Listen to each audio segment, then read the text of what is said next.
ओम शांति। आज हम 26 अक्टूबर के साकार मधुर महावाक्य सुनेंगे।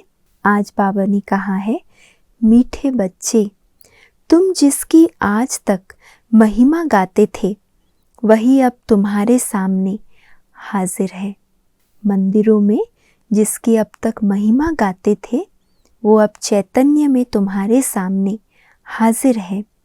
इसलिए सदैव खुशी में नाचते रहो, किसी बात का गम ना हो। सदैव खुशी में नाचते रहो, किसी भी बात का गम ना हो। प्रश्न है, पुरुषार्थी बच्चे अपने दिल के अंदर कौन सी जांच अवश्य करेंगे? अपनी जांच अवश्य करेंगे। उत्तर है, अभी तक मुझ आत्मा में कोई छोटा मोटा कांटा तो नहीं है। ये जांच अपने अंदर वो जरूर करेंगे। काम का कांटा सबसे तीखा है, क्रोध का कांटा भी बहुत खराब है। देवताएं क्रोधी नहीं होते। इसलिए मीठे बच्चे, कोई भी कांटा हो तो निकाल दो, अपने आप को घाटे में मत डालो। दिव्य गुणों को धारण करो और कोई भी कांटा है विकारों का तो बाबा कहते निकाल दो, क्योंकि जितने कांटे अंदर होंगे उतना आत्मा को घाटा पड़ता जाएगा। तो जहाँ कांटा है वहाँ घाटा है, और जहाँ दिव्य गुण है वहाँ आत्मा का जमा का खाता भरतू होता जाता है। गीत है, तुम मात पिता हम बालक तेरे। ओम शांति।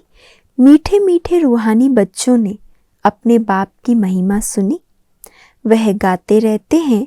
यहाँ तुम प्रैक्टिकल में उस बाबा का वर्षा ले रहे हो। तुम जानते हो बाबा हमारे द्वारा भारत को स्वर्ग बना रहे हैं। जिनके द्वारा बना रहे हैं जरूर वही सुखधाम का मालिक बनेंगे। बच्चों को तो बहुत खुशी रहनी चाहिए। बाबा की महिमा अपरम अपार है, उससे हम वर्षा पा रहे हैं। अभी तुम बच्चों पर बल्कि सारी दुनिया पर बृहस्पति की दशा है।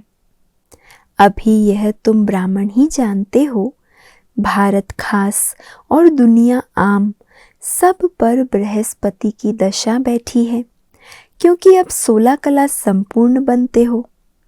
इस समय तो कोई कला नहीं है। बच्चों को बहुत खुशी रहनी चाहिए। ऐसे नहीं यहाँ तो खुशी है, बाहर जाने से गुम हो जाए। ऐसा नशा नहीं हो कि जैसे सोडा वाटर बाबा कई बार कहते ना, अभी अभी एकदम खुशी में, अभी देखे तो पूरा खत्म। तो यहाँ खुशी, बाहर जाने से फिर गुम हो जाए।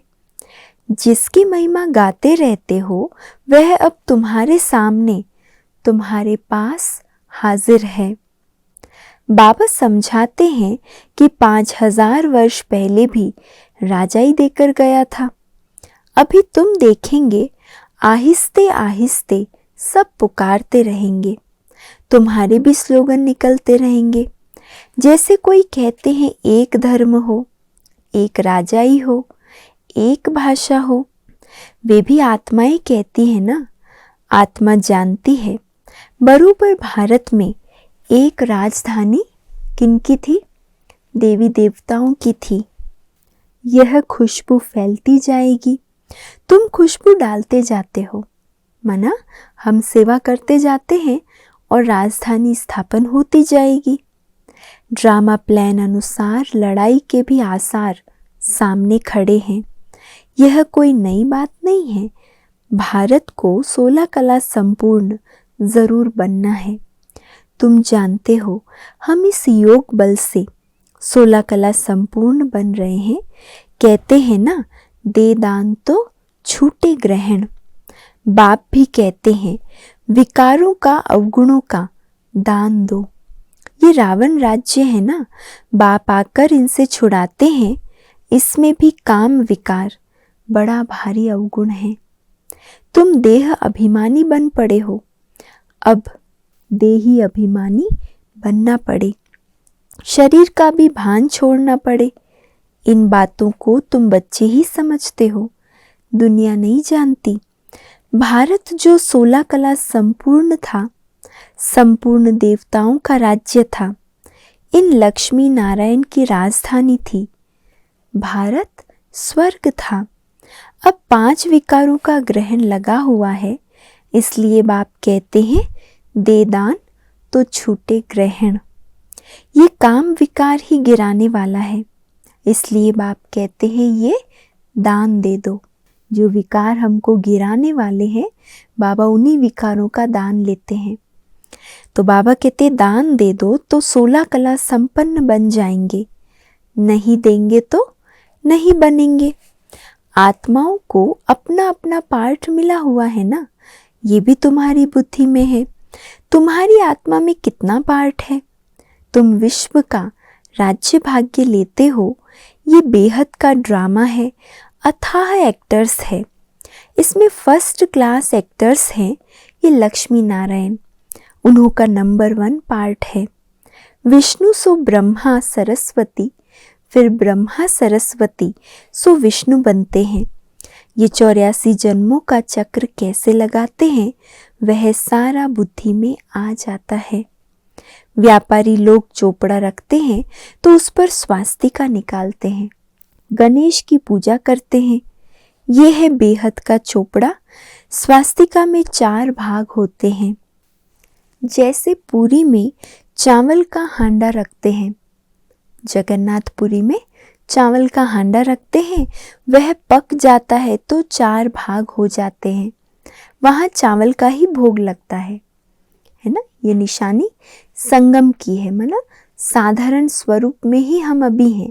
अभी कोई देवता इस स्वरूप नहीं है, कोई ठाट बाट नहीं है, लेकिन हम गरीब बच्चों से ही बाबा आकर पाई पाई सफल कराते हैं, तो चावल का ही वहाँ भोग लगता है। और कई बार बाबा कहते हैं इसके बाद श्रीनाथ द्वारे में तो 56 भोग लगते हैं, घी के माल बनते हैं, तो वो संपन्नता की सतयुग की निशानी है। अभी तुम बच्चों को कौन पढ़ा रहे हैं? मोस्ट बिलवेड बाप आकर तुम्हारा सर्वेंट बना है, तुम्हारी सेवा करते हैं। मनुष्य तो कह देते आत्मा निर्लेप है।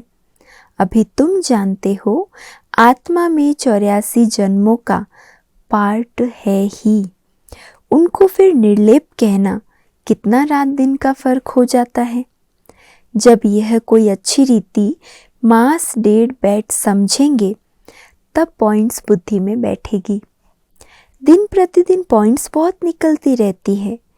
ये है जैसे कस्तूरी। शास्त्रों में तो कुछ भी सार नहीं है। बाबा कहते हैं वह अब बुद्धि से निकाल दो। ज्ञान सागर एक मैं ही हूँ। जब पूरा निश्चय बैठता है तो समझते हैं बरोबर ये सब भक्ति मार्ग के लिए है। परम पिता परमात्मा ही आकर दुर्गति से सद्गति करते हैं। सीढ़ी पर भी क्लियर दिखाना है, भक्ति मार्ग शुरू होता है तो रावण राज्य शुरू होता है। अभी गीता एपिसोड रिपीट हो रहा है। बाप कहते हैं मैं कल्प कल्प कल्प के संगम युगे आता हूँ। उन्होंने फिर कच्छ मच्छ अवतार दिखा दिया है, 84 अवतार कह देते हैं। बाबा कहते हैं अब तुम पर बृहस्पति की दशा है। मैंने तुमको स्वर्ग का मालिक बनाया, अब रावण ने राहु की दशा बिठा दी है। अब फिर बाप आए हैं। बाबा क्यों आए हैं? स्वर्ग का मालिक बनाने। तो अपने को घाटा नहीं डालना चाहिए। व्यापारी लोग अपना खाता हमेशा ठीक रखते हैं। घाटा डालने वाले को अनाड़ी कहा जाता है। अब तो ये सबसे बड़ा व्यापारी है। कोई विरला व्यापारी ऐसा व्यापार करे। बाबा जो व्यापार सिखा रहे हैं, बाबा कहता है ऐसा व्यापार कोई विरला व्यापारी करे। यही अविनाशी व्यापार है। और व्यापार तो सब मिट्टी में मिल जाने हैं। अभी तुम्हारा सच्चा व्यापार हो रहा है। ज्ञान रत्नों का व्यापार सच्चा सच्चा व्यापार हो रहा है। बाप है बेहद का सौदागर, रत्नागर और ज्ञान का सागर कहा जाता है। प्रदर्शनी में देखो कितने आते हैं। सेंटर में कोई मुश्किल आएंगे। भारत तो बहुत लंबा चौड़ा है ना, सब जगह तुमको जाना है। पानी की गंगाएं तो सारे भारत में नहीं है। ये भी तुमको समझाना पड़े कि पानी की गंगा कोई पतित पावनी नहीं है। तुम ज्ञान गंगाओं को जाना पड़ेगा। चारों तरफ प्रदर्शनी मेले करते रहेंगे, दिन प्रतिदिन चित्र भी अच्छे अच्छे बनते रहेंगे। शोभनिक चित्र ऐसे हों जो देखने से ही खुशी आ जाए कि ये तो ठीक समझाते हैं। चित्र इतने रिफाइन हो, इतने शोभनिक हो, जो देखने से ही मनुष्यों की बुद्धि का ताला खुल जाए। अब लक्ष्मी नारायण की राजधानी स्थापन हो रही है। अभी ब्राह्मण धर्म की स्थापना हो रही है। ये ब्राह्मण ही देवी देवता बनते हैं। तुम अभी पुरुषार्थ कर रहे हो तो दिल में अपने से पूछते रहो कि हमारे में कोई छोटा मोटा कांटा तो नहीं है। बाबा कहते हैं अपने आप की जांच करते रहो, अपने आप से पूछते रहो कि हमारे में कोई छोटा मोटा कांटा तो नहीं है, काम का कांटा तो नहीं है। क्रोध का छोटा सा कांटा वह भी बहुत खराब है। देवताएं क्रोधी नहीं होते हैं। दिखाते हैं शंकर की आंख खुलने से विनाश हो जाता है। ये भी एक कलंक लगाया है। विनाश तो होना ही है। सूक्ष्म वतन में शंकर को कोई सर्प आदि थोड़ी हो सकते हैं। वहाँ धरती ही कहाँ जो सर्प आदि निकले। आसमान में थोड़े ही सर्प घूमेंगे। सूक्ष्म वतन और मूल वतन में बाग बगीचे सर्प आदि कुछ भी होते नहीं, क्योंकि शंकर जी के गले में सर्प को दिखाया है। बाबा कहते सूक्ष्म वतन में ये सब नहीं होते हैं। ये सब यहाँ होते हैं। स्वर्ग भी यहाँ ही होता है। इस समय मनुष्य कांटे मिसल है, इसलिए इनको कांटों का जंगल कहा जाता है। सतयुग है फूलों का बगीचा। तुम देखते हो बाबा कैसे बगीचा बनाते हैं। मोस्ट ब्यूटीफुल बनाते हैं, सबको हसीन बनाते हैं। खुद कैसा है जो हम सबको हसीन बना देता है, सारे विश्व को फूलों का बगीचा बना देता है। वो खुद तो एवर हसीन है। सब सजनियों को अर्थात बच्चों को हसीन बनाते हैं। रावण ने बिल्कुल काला बना दिया है। अब तुम बच्चों को खुशी होनी चाहिए। हमारे ऊपर बृहस्पति की दशा बैठी है। आधा समय दुख आधा समय सुख हो, इससे फायदा ही क्या। समान हो तो फायदा क्या। नहीं, 3 हिस्सा सुख है। ये ड्रामा बना हुआ है। बहुत लोग पूछते हैं कि ड्रामा ऐसा क्यों बनाया है। ऐसे प्रश्न मनुष्य बहुत पूछते हैं। अरे ये तो अनादि है ना, क्यों बना, ये प्रश्न उठ नहीं सकता। ये अनादि अविनाशी बना बनाया ड्रामा है। बनी बनाई बन रही किसको मोक्ष नहीं मिल सकता। यह तो अनादि सृष्टि चली आती है, चलती रहेगी। प्रलय होती नहीं। बाबा नई दुनिया बनाते हैं, परंतु इसमें गुंजाइश कितनी है। जब मनुष्य पतित दुखी होते हैं तब ही बुलाते हैं। बाबा आकर सबकी काया कल्प वृक्ष समान बनाते हैं। तुम्हारी आत्मा पवित्र बन जाती है तो शरीर भी पवित्र मिलेगा। तो बाप तुम्हारी काया कल्प तरु बनाते हैं। आधा कल्प कब तुम्हारी अकाले मृत्यु नहीं होती। तुम काल पर जीत पाते हो। तुम बच्चों को बहुत पुरुषार्थ करना चाहिए। जितना ऊंच पद पाए उतना अच्छा है ना। पुरुषार्थ तो हर एक जास्ती कमाई के लिए करते हैं। लकड़ी वाले भी कहेंगे हम जास्ती लकड़ी ले जाएं तो जास्ती कमाई होगी। कोई तो ठगी से भी कमाई करते हैं। वहां ऐसे कोई दुख की बात नहीं होती। अब तुम बाप से कितना वर्षा लेते हो। अपनी जांच करनी चाहिए कि हम स्वर्ग में जाने लायक हैं। आज बार बार बाबा 2 बातें याद दिला रहे। एक तो तुम्हारा वर्षा, तुम्हारा पद कितना ऊंच बनने वाला है। दूसरा तरफ बाबा कह रहे अपनी जांच करो।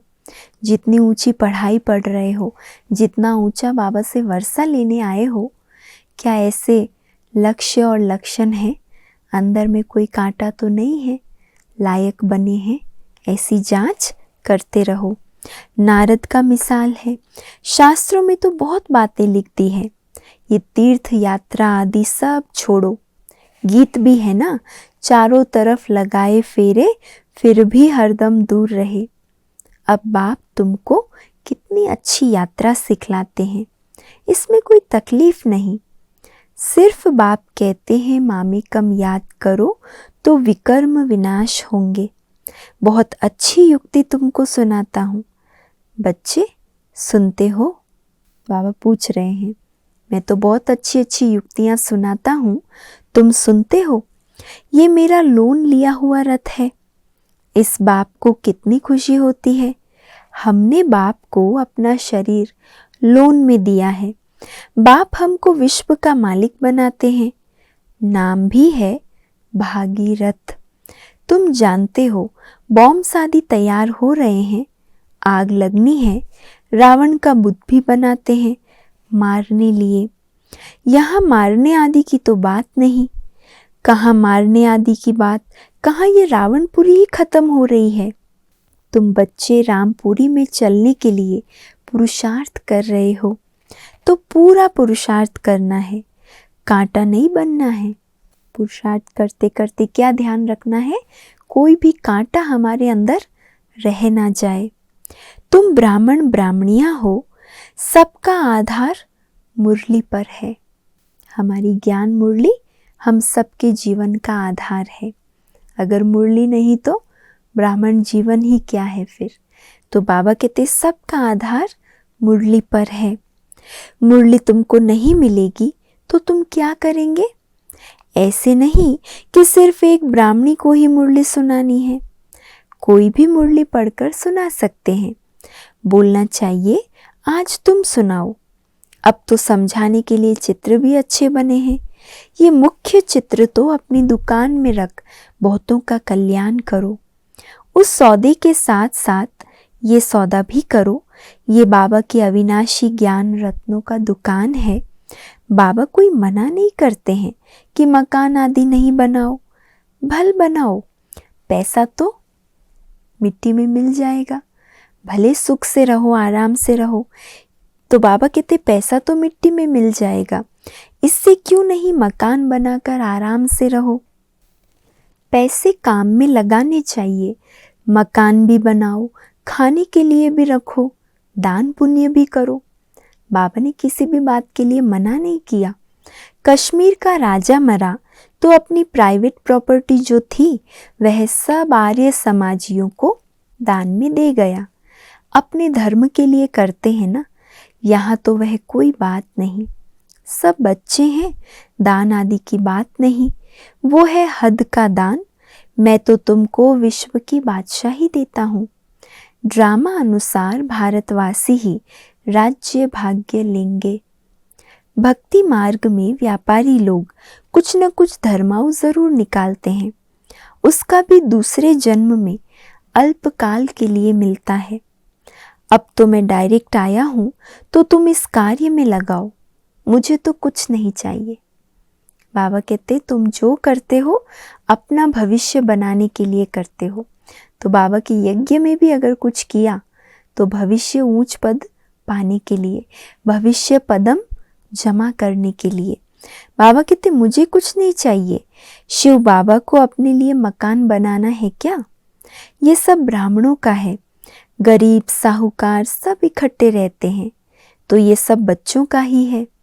देखा जाता है घर में ये कैसे आराम से रहते हैं, तो वह प्रबंध देना पड़े, है ना। कोई बड़े घर का व्यक्ति आएगा तो वो घर में अगर बहुत सुख सुविधाओं से रहता है तो बाबा के घर में भी उनको वो इंतज़ाम करके देना पड़ता है, खातिरी करनी पड़ती है। तो बाबा इसलिए कह रहे प्रबंध देना पड़े, इसलिए कहते हैं सबकी खातिरी करो। कोई चीज़ ना हो तो मिल सकती है। बाबा को तो बच्चों पर लव रहता है, इतना लव और कोई का रह नहीं सकता। बच्चों को कितना समझाते हैं, पुरुषार्थ करो, औरों के लिए भी युक्ति रचो। इसमें चाहिए औरों के लिए भी युक्ति रचने के लिए क्या चाहिए? सिर्फ 3 पैर पृथ्वी, बस इतना ही चाहिए, जिसमें बच्चियां समझाती रहे।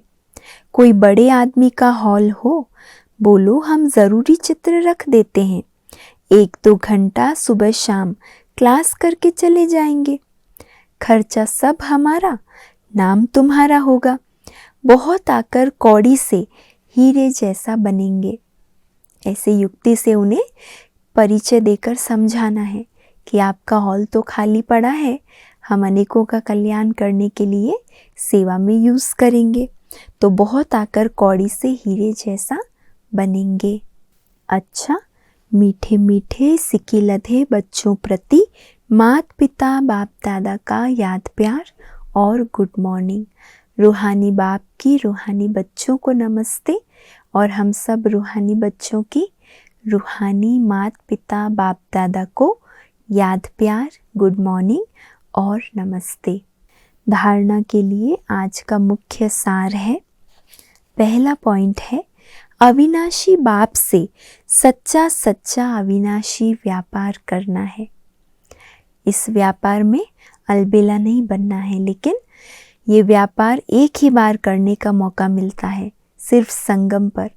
इसीलिए अविनाशी बाप से सच्चा सच्चा अविनाशी व्यापार करना है। उस सौदे के साथ इस सौदे में भी समय देना है। ज्ञान गंगा बन सबको पावन बनाना है। चैतन्य ज्ञान गंगाएं ही सारे विश्व को पावन बना सकती है। तो बाबा कहते जगह जगह जाओ और जाकर सबको पावन बनाओ। दूसरी पॉइंट, ब्राह्मण जीवन का आधार मुरली है, जो प्यार से सुननी और सुनानी है।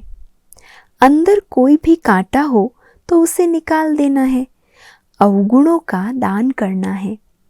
विशेष आज बाबा ने क्या इशारे दिए? बार बार अपनी जांच करो, मैं स्वर्ग में जाने के लायक हूँ, मेरे अंदर कोई कांटा तो नहीं है, मेरे अंदर क्रोध का भूत तो नहीं है। किसी भी प्रकार का कांटा होगा तो बाबा ने कहा बहुत घाटा पड़ जाएगा, इसीलिए चेक करना है, अवगुणों का दान करना है। आज का वरदान है, सहनशीलता के गुण द्वारा कठोर संस्कार को भी शीतल बनाने वाले संतुष्ट मणि भव। सहनशीलता के गुण द्वारा कठोर संस्कार को भी शीतल बनाने वाले संतुष्ट मणि भव। जिसमें सहनशीलता का गुण होता है वह सूरत से सदैव संतुष्ट दिखाई देता है। सहनशीलता संतुष्टता को लाती है। जो स्वयं संतुष्ट मूर्त रहते हैं वह औरों को भी संतुष्ट बना देते हैं। संतुष्ट होना माना सफलता पाना। जो सहनशील होते हैं वह अपनी सहनशीलता की शक्ति से कठोर संस्कार व कठिन कार्य को शीतल और सहज बना देते हैं। सहनशीलता से देखिए कितने गुण आ जाते हैं। संतुष्टता आती है, स्वयं की संतुष्टता औरों को भी संतुष्ट करती है। जो संतुष्ट और सहनशील होते हैं वो हर कार्य में सरल होते हैं, उनके द्वारा हर कार्य में सफलता भी मिलती है, क्योंकि सरलता के द्वारा हर कार्य सफल भी हो जाता है। उनका चेहरा ही गुण मूरत दिखाई देता है। वही ड्रामा की ढाल पर ठहर सकते हैं। तो हम सबको क्या करना है? सहनशीलता की शक्ति को अपने अंदर भरपूर कर लेना है। स्लोगन है, जो वाणी द्वारा नहीं बदलते तो क्या करेंगे फिर? वाणी द्वारा अगर नहीं बदलते, उन्हें शुभ वाइब्रेशन द्वारा बदल सकते हो। जो वाणी द्वारा नहीं बदलते, उन्हें शुभ वाइब्रेशन द्वारा बदल सकते हो। आज का अव्यक्त इशारा है, साधना वाले का आधार सदा बाप ही होता है, और जहाँ बाप है वहाँ सदा बच्चों की उड़ती कला है। जो साधना द्वारा बाप के साथ हैं, उनके लिए संगम युग पर सब नया ही नया अनुभव होता है। साधना जहाँ है वहाँ बाप साथ है, और जो ऐसे बाप के साथ का अनुभव करते हैं उनके लिए संगम पर सब नया ही नया अनुभव होता है। हर घड़ी में, हर संकल्प में नवीनता, क्योंकि हर कदम में उड़ती कला अर्थात प्राप्ति में प्राप्ति होती रहेगी। हर कदम में उड़ती कला, चढ़ती कला होती है, प्राप्ति ही प्राप्ति का वो आत्माएं अनुभव करती है। अच्छा, ओम शांति।